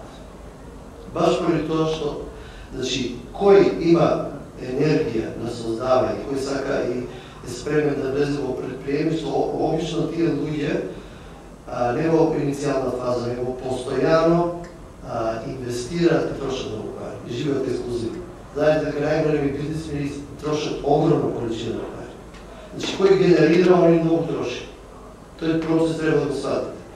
Значи, тој е во постојана активност и како креативен човек, што бизнисменот секако е, и како некој кој со финансиска енергија ствара и создава нови акумулации, нови профити и така натаму. Имајќи во предвид дека нашите луѓе се многу настроени кон конзервација на енергија. Затоа и они не се тука присутни, да они имаат некаква си иницијатива и идеја во нивна глава, тие секако дека тој потенцијал кој имаат, кој е финансиски, кој стои само на хартија, дека он не се оствари во нешто, он нема да биде реализиран. Ова што ние го имаме со урбаната експанзија е веќе актуализирана енергија рибна, тоа веќе минато. Оно што ќе се случи е тој нивен финансиски потенцијал, дали они ќе го креативно искористат или ќе останат како мртви пари и не реализирано нешто. Наше согледување во моментот е дека тие имаат голем потенцијал финансиски и дека може би дури половината од средства се некаде ставени, баш поради тоа што нивното трошење експанзивно не иде. Тие не трошат волно тие работи. Дури во образование можеме да кажеме дека генерално имајќи во предвид за колку е бројот на тие луѓе кои се таму, имајќи во обзир дека може би 90% од нив немаат високо образование, сепак не мислиме дека таа нивна бројка е екстремно голема. Може да ви кажам дека од овие 10 години колку што Евроколедж постои, ова е 10-та генерација, ние може би да кажеме дека е од купниот процент на население нема 10% од тие што се биле во Ирак и во Афганистан. Што значи, оние кои инвестираат во образование се оние кои се мачат секојдневно, заработуваат, гледат да одвојат за образование, гледат на некој начин. Значи, овие кои се веќе вложили во оваа земја. Не забравите, овие кои останали, кои не биле, тие се вложили во оваа земја. Се вложили нивен труд, се вложили верба и така натаму. Оние кои сега вложили во недвижнини и се доаѓаат до Ирак, и тие се вложили во оваа земја и сега дека се патриоти. Не треба да разговараме на тоа ниво, да некој поголем или помал патриот, да ичи нашата партија на власт и игра со тие работи. Или секојаш некој е помал или поголем патриот. Сите се патриоти кои се вложили овде и кои имаат себе со овде. Е сега, како да тие луѓе ја одмрзна таа енергија? Јас пак повторам, треба да ја понудиме успешен влез во клубот на успешни. Политичките партии тоа не го дозволуваат како ексклузивитет, не инклузивитет, да е јасно, че влезот таму не може така да биде, посебно за почетници, да биде несен, а и влезот кај успешни луѓе од страна на бизнес секторот секако дека исто не име баш така јасен, али бидејќи пак е површна со политичка приpadност, до некаде. Према тоа, тие луѓе сега ќе си создадат своји локализми, своји друженија, своји клубови, да се навратиме пак на времето на поствиетнамска криза, ќе бидат некои си Хелс Енџелс-Кумановски. Како тие сега да ги стави да се реинтегрират, они имат огромна енергија да исполнат, да видиш имат психолошки проблеми да се реинтегрират, други имат финанси кои ги чешат. Тие луѓе таа енергија или ние ќе ги направиме да ќе некако им подадеме рака, или ќе почнеме да се занимаваме со девијантни појави. Да се разбереме, сепак тие луѓе имат сериозни финансиски средства и можат да влијаат врз изгледот на овој град. То треба да го прифатиме. Од друга страна, да ние само декларативно кажеме, ајде вие вложите ги тие пари, тие нема да го направат, бидејќи не се по природа такви. Према тоа, ние сме со нашиот тим овде, со општина Куманово спремни, заедно со Центарот за економска анализи секако, да направиме една консултативна групација, или како сакате, која ќе може да ги прибере сите овие потенцијали, политички потенцијали, научни потенцијали, образовни потенцијали, банковни потенцијали, да ќе дел од банковни и финансиски структури, за да можеме некако да излеземе отворено пред нив и да подадеме рака, да им кажеме што е тоа што ќе го добијат, што е тоа што ќе го ризикуваат, да ќе мора да ризикуваат. За да го тоа предизвикате кај нив треба да бидете честни и директни. Бидејќи тие не веруваат на институции, како што каже господинот градоначалникот, причини кои на сите нас не се познати. Ние треба да работиме и институцијски и водно-институцијски. И да направиме нешто што се вика неприватно јавно партнерство, него партнерство помеѓу повратници од Афганистан и градот Куманово, што и да е тоа заедно со службите. Благодарам и сосема за крај ќе треба да прилошуваме. Господине Листевски, кажете ми кои се ризиците? Значи, ова се што слушнавме, ако се врне пак на некоја бизнес логика. Веќе се намалува бројот на луѓе кои што одат таму. Многу се враќаат, некои што се високо образовани може да размислуваат за Катар и сите останати варијанти, меѓутоа повеќето веќе се враќаат. Тоа значи дека завршува една златна ера на некој начин. Колку е ризикот овие пари што како капитал се акумулирале овие 10 години да се потрошат, да се вложат, некоја банка само банките да имаат корист и Куманово ништо да не добие. Кои се ризици? Постои голема веројатност, значи, како што кажавте, можностите за работа се намалуваат се повеќе и реална ситуација моментална е некаде што е повеќе се намалат и се вратат тие лица кои што работеле таму. Парите се многу жива материја и не стојат така, не стојат како стојат уште е положено. Или ќе се потрошат за пример ИС-6, или ќе се купат станови, вили, или ќе заемат во странство. Ако стојат во банка, се добива некои минимални камати, кои што реално ситуацијата сега се намали од 6% на долгорочните и 2-3-4% ако се потребици. Голема е шансата исто така стихино на некој начин да не забележливо да поминат тие пари и да не се остави креирање на работни места во општината, да не се има позитивен ефект кој што ќе го почувствуваат сите и да се почне циклус на инвестиции во државата. Многу проблеми ги посочивме, ги спомнавме, меѓутоа решение конкретно немаме понудено, така да мора да се вие на тоа да се работи и времето истекува и веќе можеби и доцна да се направи нешто конкретно. Тоа е ситуацијата кај нас таква, каде што мора некој иновативен начин да се најде да се изведат тие потенцијални политички ризици, финансиски ризици кои што постојат, за да се створи нешто што и може да се створи во овој период. Добро, јас сосема на крај ќе дадам еден освет, повторно ќе земам инпут од истражувањата на колегите од Институтот за економски истражувања. Неколку точки ќе извадам и ќе ги цитирам, што за мене оставија голем впечаток и врз основа на тие точки ние направивме собствени тези, што можеме да кажем како решение. Како да ги наречем решение што треба понатаму. Гледам има песимизам помеѓу оваа трибина, помеѓу гостите тука, нема да не биде и слично. Точно, психолошкиот проблемот, јас сум сметководство, ревизија, база, ама некако така ми е најкейф да зборувам за психологија. И тоа сум го работил 2 години во животот, не знам. Може би дарба имам. Ако правам најнепопуларен предмет популарен, значи психологија треба да видим кај мене право. Се е домислите. Ако вие имате во било која организација членови или лидер на таа организација, политичка, приватна, каква и да е, не зборувам само за политика. Негативни мисли нема да оди. Ќе се случуваат само неубави работи. Ако имате песимизам ќе дојде. Значи, ние македонци имаме проблем самите со себе. Јас имам еден куп пријатели, другари, мои врсници, постари, кои што сите се разочарани. Не може ова, не го бива ова, и што прават? Заминуваат во странство, го работат истото таму, кое што може да го работат и тука. Добро, има аномалии на системот секаде. Но што сакам да кажам? Се е до психологијата. Така да ние, може би и моментот е сега силно да притиснеме да залезот доаѓа. Ирак, Афганистан ќе заврши. Тоа се чувствува, 2 години се чувствува, не само сега. Еве го името, ние, ја колку што имам сила и моќ, ќе влијам преку студенти, преку медиуми, преку Скопје, преку Куманово, преку сите институции што можам да влијам. Ова е одлична идеја и вие што ја промовирате денес и голема благодарност е од мене, како член на Евроколедж тимот. Сега да се вратам на поентите, значи психолошки е проблемот дефинитивно. И викам, ќе го создадеме тоа, како викаше Гоце Делчев, немам чувство на успех, ќе го разбудам. Го немам, ќе го создадам. Значи ќе создадете внатре прво со себе. Сега начинот како да го одржите тоа, имам други размислувања, но во друга прилика. Тука е патриотизамот. Добра алатка за да ми помогне, нели? Статуи. 44% почитуваните колеги викаат дека собствени бизниси во Македонија прават од сите кои што се вратени токму во гостителство трговија.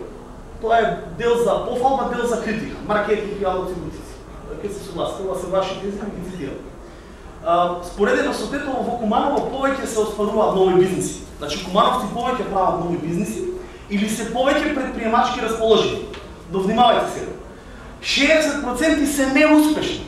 Значи, бизнисите на кумановци се 60% неуспешни. Тоа се податоци на институтот, а јас потполно ги земам и верувам во нив, бидејќи ние само што почнавме да правиме анализата наша на Евроколедж ќе биде толку во насока да се изгледат решение.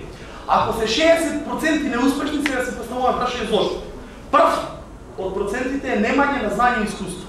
Значи, граѓаните кои што доаѓаат тука во Куманово немаат никакво искуство и знање во форма на неформална едукација како да направат бизнис или психолошки моменти.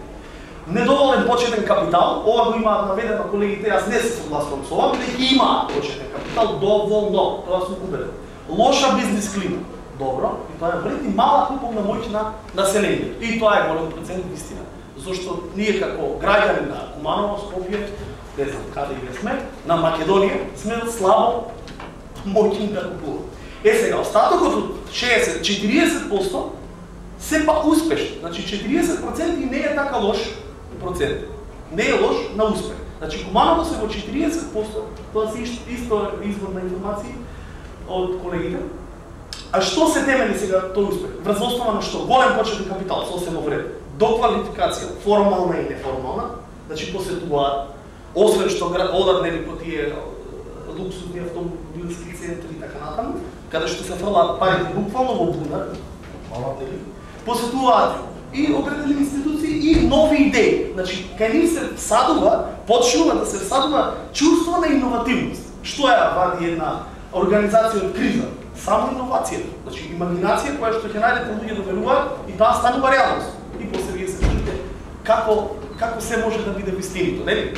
Се сеќавате, ајде да не ширам темата, да не сватите политички, воопшто нема политички говорим ниту сакнес. Тоа што сметам според мене дека треба да се пофали, да, тоа што сметам дека и централната власт треба да се пофали за нешто, да се искритикува секако, да и ова, но Куманово мислам дека, како вика, бизнис ангел.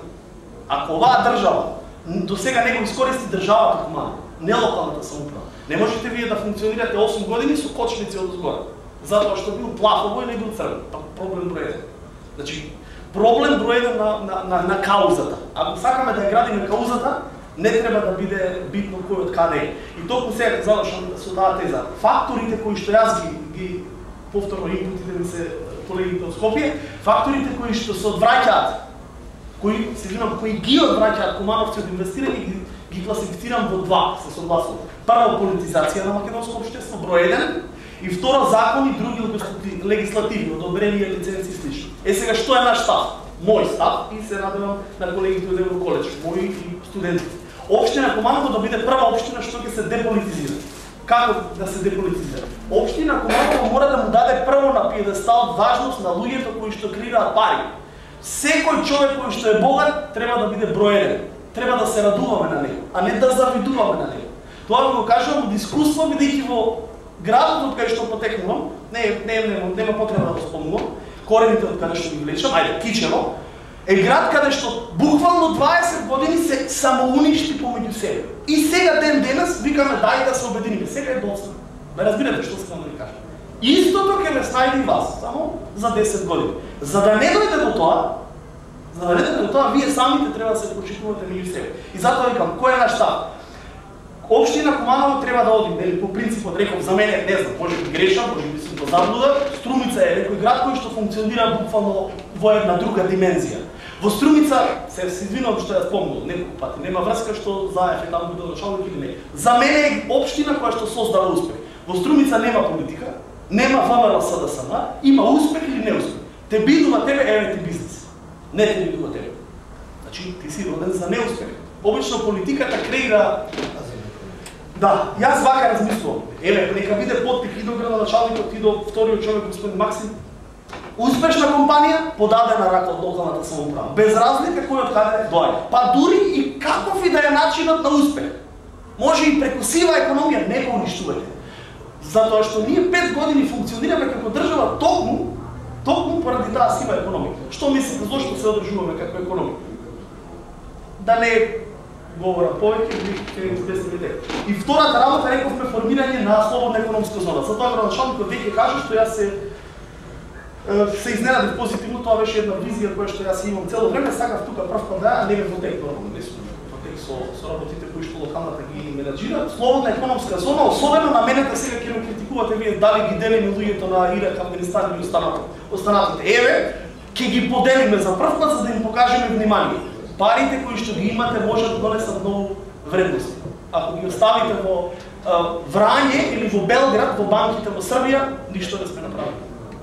Сега со бројки ќе завршам. Од она што јас го имам како став, 9000 лица според мене, според одредени други тези на Евроколедж, околу 9, рековте бројките со резерва.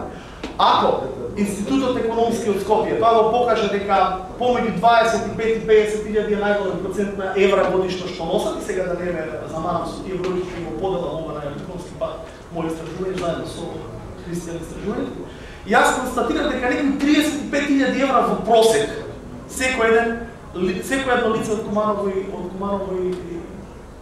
што работи во Ирак и Афганистан носи во овој град. Значи 9000, по таа бројка некаде добивам околу 315 милиони евра кои што просечно. Јас сепак говорам за просек.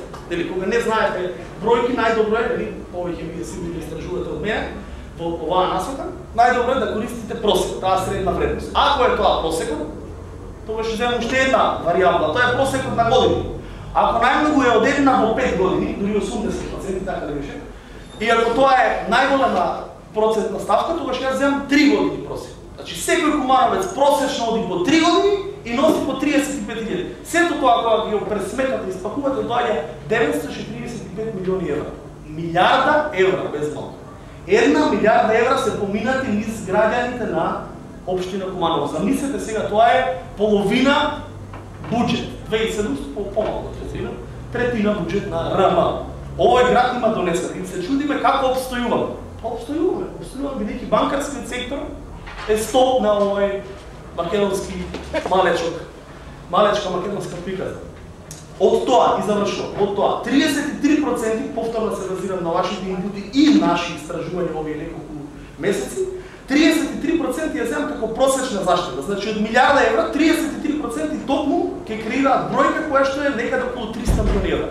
300 милиони евра имаат сигурно, по претпоставка, сега во моментов во банки. Македонија, подпереница, популарно да речем, и Србија. Така, јас имам информации, најголем дел од средствата се пласирани во Србија. Па и Србија ќе ја биде, веќе се договориме, Србија далеку се интегрира и за Србија ќе говориме за една година од исто, дека држава која што ќе биде далеку во однос на европска интеграција пред нас. Тие знаат како успеа, за мене се е високо почитувани таа гарантира. На крајот завршам, ама вистина на крајот. 30 до 40% од тие депозити се токму повидување. Значи, околу 90 до 120 милиони евра ги имаме повидување неорочени. Тоа се живи пари. Замислете се, ако ние не успееме од тие пари барем 10% да инвестираме во Куманово, па тогаш јас ќе речам, не сум успеал како научник да допринесам ништо. Локалната ќе се рече, па ние не успеавме со сите позитивни и негативни. И господата од секторот кој што ни назираа. Ви благодарам. Това беше оно што јас го имам како теза. Да, благодарам бе сосема за крај. Добро што вака сублимирано ни дадоте некои насоки да не излезе дека се црпа некои црни сценарии кои што доминира оваа дебата повеќе од 2 часа скоро. Благодарам што еднаш отворите дилема, односно идеја дадоте за може би следниот пат да ги собереме луѓето кои што имаат искуство, кои што работеле таму, па на некој начин да ги прашаме нив, да ги соочиме на некој начин. Сега свесно го направивме со локалната самоуправа за да прочитуваме како таа гледа на работите и што прави за да ги анимира тие луѓе, да ги насочи каде што треба. Не ве прашав, Максим, дали имате програма за социјална програма да им помогнете на тие луѓе да се соочат со сите тие дилеми и трауми за кои што зборувате веќе во наредна прилика, и бидејќи спомнавте патриотизам и сите тие работи, и ова беше во некој дух на патриотизам, патриотски е да се потикнува слободна говор, да се развива новинарството, да имаме дебата и се надам дека во некоја наредна прилика да и во поширок состав ќе разговараме, битно е да се слушнеме, да си ги чуеме мислењата и на крајот на криштата да тргне работата на напред. Уште еднаш благодарам во име на диверзните медии.